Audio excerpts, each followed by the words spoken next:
రోజు రోజుకి పెరిగిపోతున్న వాహన ప్రమాదాలు నివారించేందుకు ట్రాఫిక్ సిఐ వెంకటరెడ్డి ఆధ్వర్యంలో ఆటో డ్రైవర్లకు అవగాహన కల్పించారు. ప్రయాణికుల లోడు నియంత్రణ, సరైన ధృవపత్రాలతో రూల్స్ ను పాటిస్తూ ప్రయాణికులను క్షేమంగా గమ్యస్థానాలకు చేర్చాలని డ్రైవర్లకు తెలిపారు. ఇండివిడ్యువల్ వెహికల్ కాదు కాబట్టి ఆటో ఈ అలా ఏదైనా గాయపడితే దాని ఇంపాక్ట్ ఎలా ఉంటుంది, తర్వాత వాళ్ళ ఫ్యామిలీ పరిస్థితి ఏంటి, ఏదైనా జరిగినప్పుడు అనేది మనకి అర్థమవుతా ఉంటది. దానిలో భాగంగా నిన్న జిల్లా వ్యాప్తంగా కూడా ఈ హెల్మెట్ అవేర్నెస్ కార్యక్రమాలు నిర్వహించడం జరిగింది.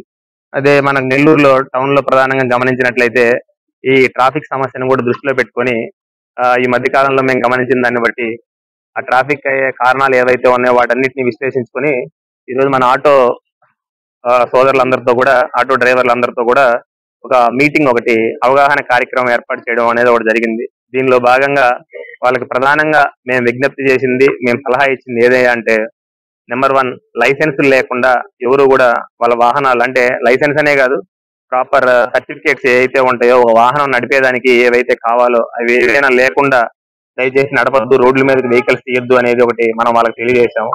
రెండోది, వాళ్ళకి ప్రధానంగా గుర్తింపునిచ్చేటటువంటి వాళ్ళ ఆటో డ్రైవర్ అని వాళ్ళ యూనిఫామ్ వాళ్ళు ఖచ్చితంగా ధరించండి అని చెప్పి ఇంకొకటి వాళ్ళకి తెలియజేయడం జరిగింది. అదే విధంగా మైనర్స్, ప్యాసింజర్స్ ఎక్కడం అనేది అది ఇండివిడ్యువల్ వెహికల్ కాదు కాబట్టి ఆటో అంటే ప్యాసింజర్లు ఎక్కించుకొని తిరుగుతారు కాబట్టి పొరపాటును కూడా ఎవరు కూడా మైనర్స్ కి వాళ్ళ వెహికల్స్ ఇచ్చి ఏదైనా ప్రమాదం జరిగినప్పుడు ఇంకా దాన్ని తీవ్రత పెరిగే విధంగా ఇదైతే ఉంటుందో అవకాశం ఉంటుంది.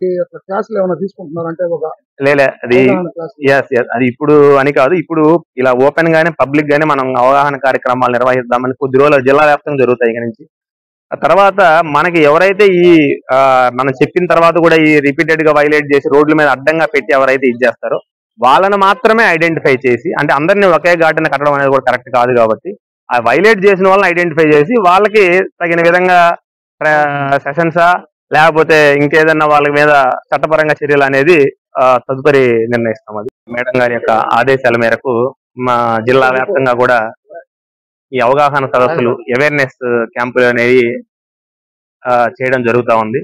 దానిలో భాగంగా నిన్న మనం ఈ హెల్మెట్, అంటే ఈ రోజు మీ అందరికీ తెలుసు హెల్మెట్ అనేది ఎంత ముఖ్యం.